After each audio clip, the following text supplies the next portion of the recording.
Peace It is Infinity 90.4 FM, reflecting you. श्रोते हो नमस्कार. तुम्ही ऐकत आहात पिंपरी चिंचवड एज्युकेशन ट्रस्टचा इन्फिनिटी कम्युनिटी रेडिओ 90.4 FM तसंच आमच्या लाईव्ह स्ट्रीमिंग मोबाईल ॲपवर जगभरातून. आधी केलेची पाहिजे या कार्यक्रमात आज आपण भेटणार आहोत इको फोर्स या गटाच्या माध्यमातून पुण्यातल्या टेकड्या स्वच्छ करण्याचं काम करणाऱ्या तरुणांना.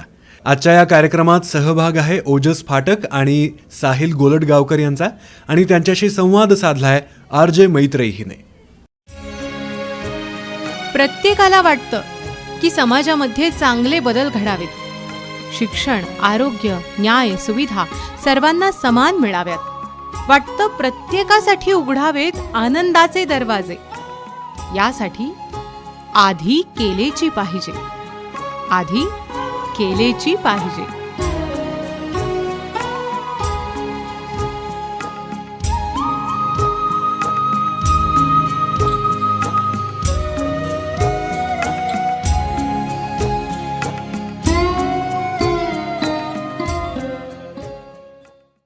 नमस्कार, तुम्ही ऐकत आहात peace it is infinity 90.4 FM. आधी केलेची पाहिजे या मालिकेत मी तुमच्यासोबत आहे RJ मैत्रेयी. स्वच्छता ही कोणा एकाची जबाबदारी नसून ती सर्वांची सामूहिक जबाबदारी आहे. पण आपण ती खरंच पार पाडतो का, हा प्रश्न प्रत्येकाने स्वतःला विचारण्याची गरज आहे. तर अशीच एक इको फोर्स नावाची संघटना अनेक वर्ष यासाठी काम करते आहे. तर त्याच संदर्भात आपल्याशी बोलण्यासाठी ओजस फाटक आणि साहिल असे दोघेही आज आलेले आहेत. दोघांचंही आजच्या कार्यक्रमात मनापासून स्वागत. हॅलो गाईज, मी ओजस फाटक, इको फोर्सचा फाउंडर. हॅलो गाईज, मी साहिल, इको फोर्सचा मेंबर आणि लीडर. कसं वाटतं इथे येऊन? मस्त वाटतं आहे. अशा एखाद्या कम्युनिटी रेडिओमध्ये येऊन बोलण्याची संधी मला पहिल्यांदाच मिळते. So hello guys, I am excited. मला पहिल्यांदाच असं विचारायला आवडेल की एक यूथ आपण सगळेजण आहोत, त्याच्यातून ही संकल्पना कशी सुचली इको फोर्स नावाची? इको फोर्स नावाच्या संकल्पनेची सुरुवात लॉकडाऊनमध्ये झाली होती. लॉकडाऊनमध्ये मी ॲक्च्युली कोथरूडमध्ये राहतो, तेव्हा मी, माझा भाऊ आणि माझी आई असे तिघंजणं आम्ही लॉकडाऊन संपण्याच्या सुमारास टेकडीवर जायला लागलो. आणि तिकडे आमची ज्येष्ठ गिर्यारोहक आणि वनस्पतीशास्त्रज्ञ उषप्रभा पागे यांच्याशी टेकडीवर भेट झाली. आणि त्यांनी आम्हाला तेव्हा ॲक्च्युली पावसाळ्यात मोह नावाच्या एका वनस्पतीच्या प्रचंड बियांचा साठा तिकडे पडलेला असायचा. तर त्यांनी आम्हाला त्यांच्या बिया गोळा करून त्या कशा प्रकारे पेरायच्या, कधी पेरायच्या, कोणत्या प्रकारे पेरायच्या, ह्याचे सगळे असे डेमो दिले. आणि आम्ही ठरवलं की चला आपण रोज टेकडीवर येतोच आहोत, तर वाय नॉट, एखादं चांगलं काम बिना आपला वेळ घालवता एक्स्ट्राचं करता येतं आहे, तर ते का करू नये. मग आम्ही तसं करायला लागलो. आणि हळूहळू आमच्या असं लक्षात आलं की तिकडे वनविभागाने जे प्लांटेशन केलं आहे त्याच्या काळ्या पिशव्या त्यांनी तिकडेच टाकलेल्या आहेत. आणि आम्ही जी रोपं पेरत होतो, लोकल रोपं पेरत होतो, ती सुद्धा आम्ही तिकडेच पेरत होतो. आणि हळूहळू आमच्या लक्षात काय आलं की ही रोपं आपल्याला उगवायला हवी असतील तर तिकडे जे प्लास्टिक आणि कचरा पडलेला आहे तो तिकडे नसणं महत्त्वाचं आहे, कारण तिकडे प्लास्टिक असताना ती रोपं तिकडे उगवणं गरजेचंच नाही आहे. बरोबर. त्यामुळे मग आम्ही प्लास्टिक उचलायला लागलो. आणि त्याच काळात मला वाटतं हॅरी पॉटर वाचत होतो. त्याच्या टीनेजर्सच्या डंबलडोर्स आर्मीकडून मला प्रेरणा सुचली की वास्तवातला एखादा मोठा प्रॉब्लेम फाईट करायला आपण पण सुद्धा आपल्या मित्रांना गोळा करून अशा प्रकारचे एक गट सुरू करूया. आणि तेव्हा आम्ही इको फोर्स सुरू केलं. ह्याचा फुल फॉर्म आहे environmental conservation with ordinary folk on realistic circumstances for earth. दर रविवारी सकाळी आम्ही आमच्या ॲक्टिव्हिटीज ठेवत असतो. याच्यामध्ये कचरा उचलणं असेल, झाडं लावणं असेल, बिया पेरणं असेल. आणि everybody is welcome to climb, clean and enjoy hills with eco force. Great. सुरुवातीला तू जेव्हा या कामाला सुरुवात केलीस तेव्हा तुझ्याकडे मनुष्यबळ हे अर्थात कमी असणार आहे, पण आता ज्या लेवलला जाऊन तुम्ही काम करत आहात तेव्हा तुमच्याकडे मनुष्यबळ किंवा आर्थिक मदत ह्या सगळ्याचीच गरज आपल्याला भासत असते, कारण कुठलंही सामाजिक काम करायचं म्हटलं की ह्या सगळ्याची गरज आपल्याला असते. तर ह्या सगळ्याची उभारणी तुम्ही कशी केलीत आणि त्यासाठी किती जणांची मदत तुम्हाला मिळाली? आर्थिक मदतीची उभारणी आम्हाला फार करावी लागली नाही, कारण आर्थिक सपोर्ट ज्या गोष्टींना लागतो त्या म्हणजे आम्हाला दोनच गोष्टी उपयोगाच्या असतात. एक म्हणजे आमचे पर्सनल ग्लव्स जे आम्ही आपले आणतो, 50 रुपयामध्ये मिळून जातात, ते रियुजेबल असतात, परत घ्यावे लागत नाहीत. आणि पिशव्या, पोती किराणाकडे मिळूनच जातात. आणि मनुष्यबळ हा एक आमच्यासाठी खूप महत्त्वाचा फॅक्टर आहे. सुरुवातीला आम्ही एकाच टेकडीवर फोकस करायचं ठरवलं होतं, ती म्हणजे म्हातोबा टेकडी, कारण आमच्याकडे फक्त 7 जण होते. मी माझ्या वर्गातल्या 7 जणांना गोळा करून हा ग्रुप बनवला होता. त्याच्यानंतर आमच्या शाळेच्या वर्गात मित्रमैत्रिणींमध्ये आमचा प्रचार होत गेला. शाळेच्या इतर वर्गातल्या मित्रमैत्रिणींमध्ये प्रचार होत गेला. आमच्या माउंटेनिअरिंग क्लबमधले लोक इकोफोर्समध्ये आले. सोसायटीजमध्ये इकोफोर्स ओळखीचं झालं. आणि आता आमच्या ओळखीच्या नसलेल्या लोकांना सुद्धा आम्ही इकोफोर्स आपलंसं करून देतो आहे. तर इकोफोर्समध्ये बेसिकली गेल्या 4.5 वर्षात 7 जणांपासून आता 70 जणांपर्यंत 70 ॲक्टिव्ह जणांपर्यंत आमचा ग्रुप गेलेला आहे. वा. ओव्हरटाईम उभारणी चांगली झालेली आहे आणि आमचं स्पीडअप करण्याचा बेत आहे, जे आम्ही करतोच आहोत. आत्तापर्यंत तुम्ही अनेक प्रोजेक्ट्स केलेले असतील, पण मला असं वाटतं की त्यापैकी सगळ्यात महत्त्वाचा प्रोजेक्ट म्हणजे 2022मध्ये तुम्ही जी ती टेकडी तुम्ही स्वच्छ केलेली होती, तो सगळा अनुभव कसा होता आणि ते करत असताना कुठल्या अडचणींना सामोरं जावं लागलं का? हो, सुरुवातीची 2 वर्ष म्हणजे आमचं इकोफोर्सची सुरुवात 10 ऑक्टोबर 2020ला झाली होती. आता आमची ॲक्च्युली 4th ॲनिव्हर्सरी जवळ झालेली आहे. तर 10 ऑक्टोबर 2020 पासनं ऑगस्ट 2022पर्यंत आम्ही फक्त माटोबा टेकडीवर काम करायचो. म्हणजे दर महिन्यातल्या 3 ते 4 रविवारी, कधी कधी महिन्यातनं 6 वेळा 8 वेळा शनिवार पण पकडून असे जाऊन आम्ही टेकडीवर जायचो आणि तिथला 20-20 किलो कचरा प्रत्येक वेळी काढायचो. आणि मग साधारण एक जुलै 2022च्या आसपास आमच्या अचानक असं लक्षात आलं की इतकी 2 वर्ष सलग आपण ह्या एकाच टेकडीवर काम केल्यामुळे इथे आता फार कचराच आपल्याला दिसत नाही आहे. आणि मग आम्ही जरा एक्सप्लोअर करायचं ठरवलं की ह्या पुढे काय करायचं आहे, इथे किती कचरा राहिला आहे. आणि मग एक्सप्लोअर करता करता आमच्या लक्षात आलं की ही अख्खी टेकडी आपली चक्क साफ होत आली. आणि मग उरलेल्या कचऱ्याचं मॅपिंग आम्ही केलं, व्यवस्थित पाहणी करून आलो, सगळे रूट्स कॅप्चर केले, तिथल्या कचऱ्याचं व्यवस्थित नोटेशन केलं आम्ही. आणि मग मला वाटतं 28 ऑक्टोबर 2022ला आमचा तो 3रा अटेम्प्ट होता अख्खी टेकडी साफ करण्याचा. आम्ही पूर्ण 8-10 जण घेऊन टेकडीवर गेलो, व्यवस्थित टीम्स पाडल्या, वेगवेगळे रूट्स कव्हर केले आणि अशा प्रकारे 2022च्या ऑगस्टमध्ये आम्ही ती अख्खी टेकडी साफ केली होती. पण आता ऑब्व्हियसली ती पुन्हा घाण झालेली आहे, त्याची आम्हाला परत काळजी घ्यावी लागतेच. मग त्यासाठी तुमच्याकडे कुठली वेगळी व्यवस्था आहे का की एकदा साफ केलेला भाग पुन्हा जेव्हा घाण होतो किंवा तिकडे कचरा साठतो तर त्यासाठी कुठली वेगळी व्यवस्था तुमच्याकडे आहे का?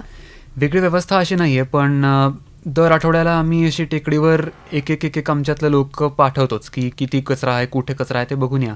मग आधीच्या ठिकाणचा कचरा वाढलेला आहे असं जाणवलं की तिकडे परत एखादा क्लीनअप ड्राईव्ह आखायचा आणि नाहीतर मग आधीच्या ठिकाणचा कचरा वाढलेला नसेल तर नवी ठिकाणी कॅप्चर करायला जायची. आता मला साहिल तुझ्याकडे यायला आवडेल. आपण हे वाक्य अनेक वेळेला ऐकत असतो की येणाऱ्या पिढीला अत्यंत धोका आहे, येणारी पिढी खूप बिकट परिस्थितीचा सामना करत आहे, पण हे बऱ्याच जणांच्या लक्षात येत नाही किंबहुना त्याकडे लक्षच दिलं जात नाही की आपणही तितकेच धोक्यात आहोत. आत्ता ज्या परिस्थितीत आपण आहोत तर आत्ता ॲज अ इकोफोर्सचा मेंबर म्हणून किंवा ह्या क्षेत्रात तू काम करतोयस म्हणून तुला कुठल्या प्रकारच्या अडचणी आता आपल्यासमोर आहेत असं वाटतं? हे अगदी खरं आहे की फक्त आपल्या जनरेशनला नाही तर आपल्या पुढच्या जनरेशनलाही बऱ्याच अडचणी आणि प्रॉब्लेम्स आहेत. ह्याच्यामध्ये पोल्युशन वाढणे, त्यानंतर पाण्याची टंचाई, टेम्परेचर रायझिंग, त्यानंतर क्लायमेट चेंज, अशा बऱ्याच अडचणी आहेत. आणि ह्या अडचणी अशा लेवलला गेल्या आहेत की अगदी फक्त नेचरला नाही तर माणसाच्या आयुष्यालाही धोका पोहोचतो आहे. ह्या अडचणी तर आहेच, आपण बघतच असतो की ग्लोबल वॉर्मिंग वाढतं आहे. अजून खूप असे घटक आहेत की ज्याचा परिणाम प्रत्यक्ष आणि अप्रत्यक्षपणे आपल्यावरती होतच असतो. पण तुम्ही या तुमच्या कामामधून 3 टन कचरा आत्तापर्यंत तुम्ही विविध डोंगरांवरून गोळा केलेला आहे आणि तो रिसायकलिंगला सुद्धा तुम्ही देत असता. तर ही प्रोसेस काय आहे आणि ते रिसायकलिंग केलेल्या ज्या गोष्टी आहेत त्या पुन्हा आपण आपल्या दैनंदिन जीवनात कशा वापरू शकतो? आम्ही एकदम सुरुवातीपासूनच हा कचरा रिसायकलिंगला देतो. सगळा कचरा रिसायकल नाही करता येत. बराचसा कचरा येतो जे सेपरेट प्लॅस्टिक असतं किंवा जे मेटल्स असतात ते रिसायकलिंगला देता येतात, परंतु जसं की 3 मटेरियल्स एकत्र असतात, कागद, ॲल्युमिनियम आणि प्लॅस्टिक, तर असे मटेरियल्स रिसायकलिंगला देता येत नाही. पण ह्या ज्या बॉटल्स वगैरे असतात तर ह्या सगळ्या रिसायकल करून त्याच्या बऱ्याच आपल्या दैनंदिन जीवनातल्या उपयोगी गोष्टींमध्ये त्याचं रिसायकल वगैरे करता येतं. आम्ही जो कचरा उचलतो तो आम्ही रिसायकलिंगला देतो. तर रिसायकलिंग करण्याच्या प्रत्येक मटेरियलच्या पद्धती वेगवेगळ्या असतात. कागदाची पद्धत वेगळी, ॲल्युमिनियमची पद्धत वेगळी, त्याच्यानंतर प्लास्टिकची पद्धत वेगळी, रबरची पद्धत वेगळी. आता यातल्या प्लास्टिक रिसायकल करण्याच्या पद्धती 3 आम्हाला माहिती आहेत आत्तापर्यंत. ते म्हणजे प्लास्टिकपासून एकतर प्लास्टिक बनवता येतं, प्लास्टिकपासून आपल्या गाड्यांचं फ्युएल बनवता येतं, किंवा प्लास्टिकपासून इलेक्ट्रिसिटी जनरेट करता येते. ते मटेरियल ज्या ठिकाणी द्यावी लागतात त्याची ठिकाणंही वेगवेगळी असतात आणि आम्हाला ते स्पेसिफिकली जाऊन त्यांच्याकडे द्यावं लागतं.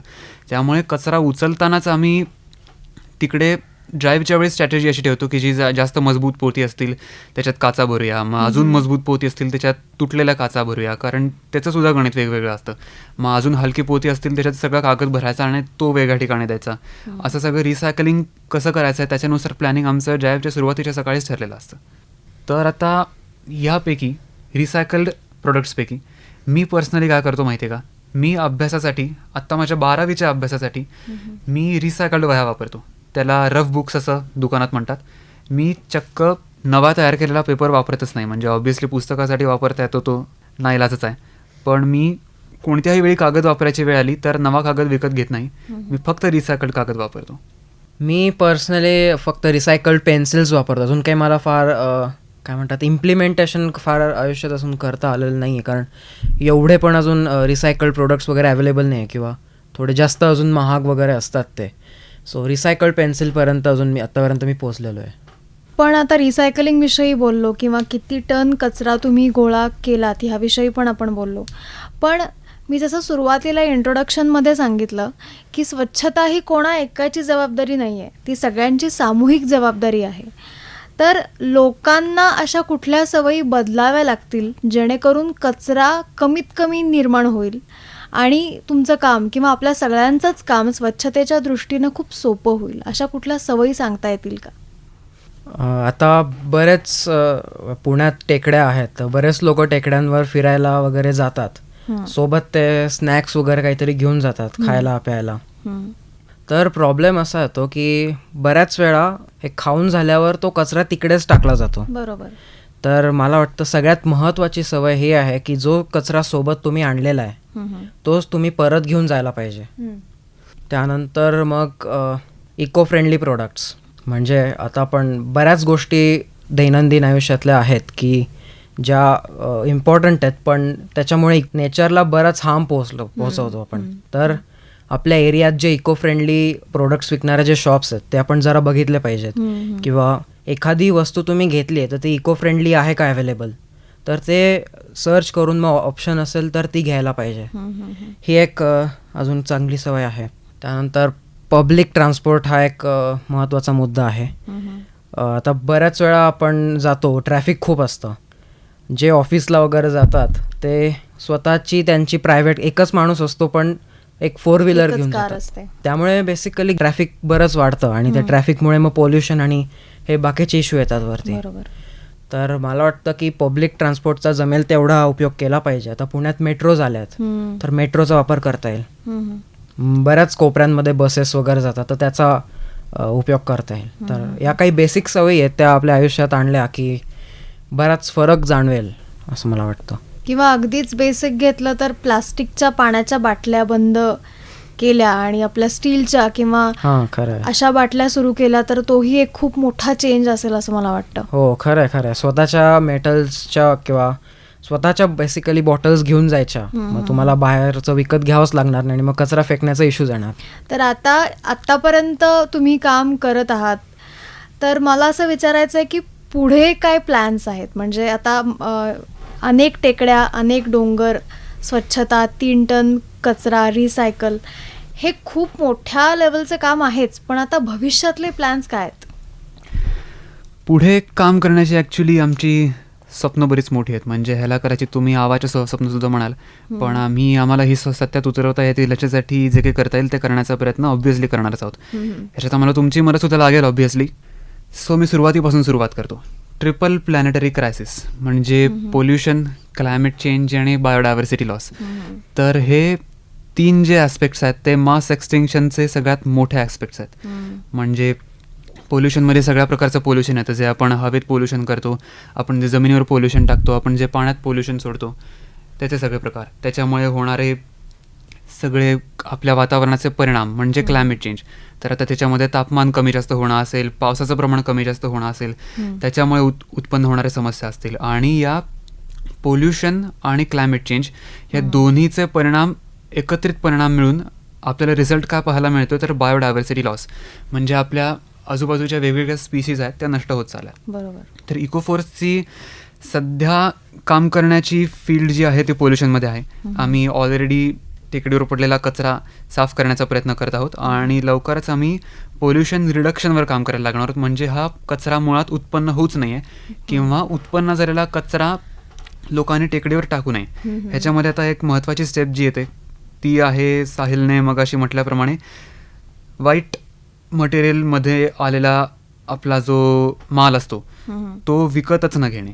ह्याच्यासाठी चांगली जनजागृती होणं आवश्यक आहे आणि पर्यावरणपूरक वस्तू विकणाऱ्या ब्रांचेसही आसपास येणं आवश्यक आहे. आणि पब्लिक ट्रान्सपोर्टचा वापर जास्तीत जास्त केल्याने ऑब्व्हियसली पोल्युशन रिडक्शनला फायदा होतोच.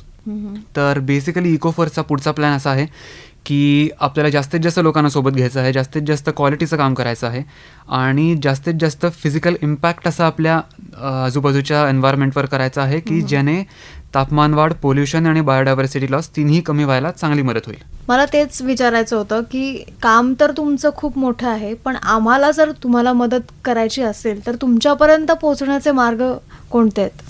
सध्या तरी आमचा इतका रिसर्च झालेला नाही आहे की ट्रिपल प्लॅनेटरी क्रायसिस टॅकल करण्यासाठी, म्हणजे बघा कॉन्ट्रोवर्सीज खूप असतात. आता अर्थव्यवस्था ही एक मोठी गोष्ट येते. समजा आपण अशा प्रकारचे प्रॉब्लेम्स फाईट करायला गेलो तर, कारण की काही गोष्टी अशा असतात ज्या महाग असतात आणि मग ह्या प्रकारचे सस्टेनेबिलिटी वाढवायला गेली तर अर्थव्यवस्थेशी संबंधित असलेले चॅलेंजेस बरेच येतात. सो अशा प्रकारची सोल्युशन्स इम्प्लिमेंट करण्यासाठी आम्हाला अजून जास्त रिसर्चची गरज आहे. पण एका गोष्टीवर शुअर आम्ही नक्की आहोत की निसर्गातला ऑलरेडी कचरा जो पडलेला आहे तो आपल्याला साफ करायची गरज आहे आणि ते आम्ही ऑलरेडी ॲक्शनमध्ये आणलेलं आहे. सो जोपर्यंत आमचं बाकीचं रिसर्च चालू आहे तोपर्यंत आम्ही बाकीच्या ॲस्पेक्ट्समधली प्रोजेक्ट्स ही इनिशिएट करणार नाही.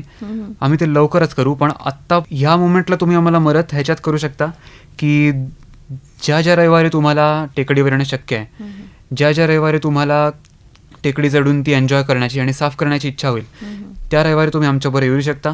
इकोफोर्सला फॉलो केलं, समजा आम्ही तुम्ही ज्या सोशल मीडियावर असाल ते तिथे इकोफोर्सला फॉलो केलं तर तिथेही आम्ही वीकली ॲक्टिव्हिटीज अनाऊन्स करत असतो. ते बघून तुम्ही आमच्या ॲक्टिव्हिटीजला ऑफलाईन जॉईन करू शकता.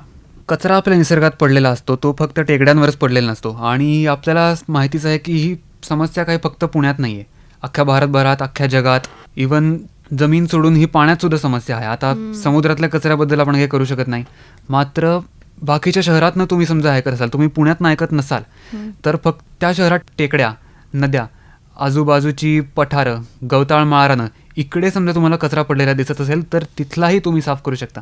फार काही करण्याची गरज नसते, फक्त तुमच्या एका मित्राला घ्या, तिकडे जायला लागा, लोक तुम्हाला जॉईन होतील. मी 100% खात्री देतो. आमच्या बाबतीतही असंच झालं होतं. आम्ही 7 जण होतो लिटरली. आमचा शाळेतला ग्रुप होता, आम्ही सुरुवात केली, लोक आम्हाला जॉईन झाले. तसंच तुम्ही करा असं मी तुम्हाला आवाहन करतो. ओजसच्या या आव्हानाला आपण छान प्रतिसाद देऊया सगळे. तुम्ही खूप गरजेचं आणि महत्त्वाचं काम करत आहात आणि त्यासाठी तुम्हाला भरपूर लोकांची मदत मिळो ही माझी सदिच्छा आणि तुमचं काम असंच वाढत जाओ, त्याची भरभराट हो, त्यासाठी माझ्याकडून आणि इन्फिनिटीकडून खूप खूप शुभेच्छा. Thank you so much. थँक्यू. धन्यवाद.